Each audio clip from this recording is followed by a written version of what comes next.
همین روزهای اخیر شایعی در سطح دنیا و مخصوصا ایران ما پیچید که فلانی خوابی دیده. بعضیا به من نسبت دادن در شهرهای خراسان که فلانی پیغمبر صلی الله علیه وسلم رو در خواب دیده که فرموده شما برید یک موی یا قسمتی از پلک یا ابرو داخل سوره بقره هست، سوره آل عمران هست، شما برید اون رو بردارید، آب بکشید، شفا پیدا میکنید از بیماری و ویروس کرونا. قسمتی از شهرهای ایران این خواب رو به من نسبت دادن. برخی گفتن مردی از عراق، یکی گفته از افغانستان، یکی گفته یک از علمای مدینه. به هر حال همین که این خواب مدعیان زیادی داره دال بر دروغ بودن این جریان هست، کذب محض است عزیزان. من چنین خوابی رو ندیدم. این طبیعی هست. بعضی عزیزان خیلی با اصرار گفتن که ما رفتیم در قرآن رو باز کردیم، این عدد مو رو ما دیدیم، یک عدد، دو عدد. خب این طبیعی هست. انسانهایی که قرآن میخونند موی از ریششون و یا پلکشون و یا ابروشون یا مو سرشون در کل قرآن یه جایی میفته. به همین خاطر بعضیا گفتن سوره بقره. اگر سوره بقره رو ندین آل عمران رو گفتن، سوره یاسین اسم بردن. عزیزان من، اولین نکته‌ای که به شما عزیزان میگم اینه که این خواب کاملا کذب است و دروغ، هیچ گونه صحتی ندارد.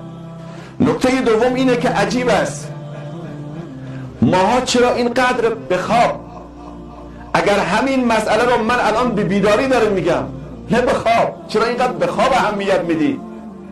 من به بیداری دارم میگم که پیامبر صلی الله علیه وسلم در خواب نه در بیداری به من فرمودن، در بیداری به شما فرمودن.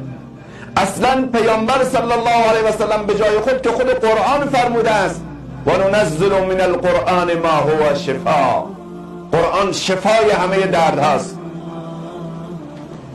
قرآن شفا هست. قرآن به دل فسرده جان میبخشد، از پرتو خود جان به جهان میبخشد. این معجزه رسول پاک عربی حقا که حیات جاودان میبخشد. شما چرا دنبال خواب میگردی؟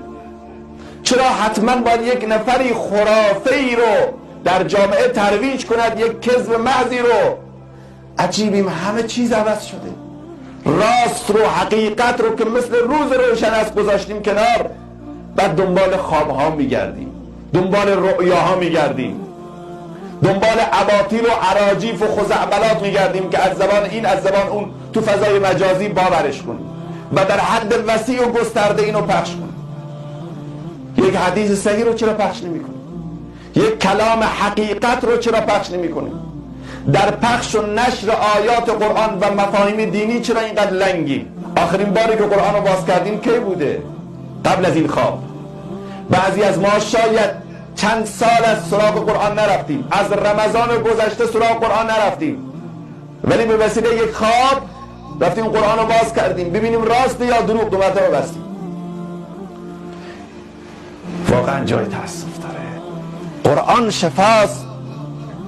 این مو نمیتونه کاری بکنه. قل، ای خود پیغمبر وقتی نمیتونه، وقتی خود خدا به پیغمبر میگه قل، ای پیغمبر بگو انی لا املک لکم ضرا ولا رشدا، من پیغمبر نمیتونم ضرر رو از شما دفع کنم، من پیغمبر نمیتونم ویروس کرونا رو از شما بگیرم، من نمیتونم، در اختیار من نیست که مسائل و مشکلات رو از شما دور بکنم.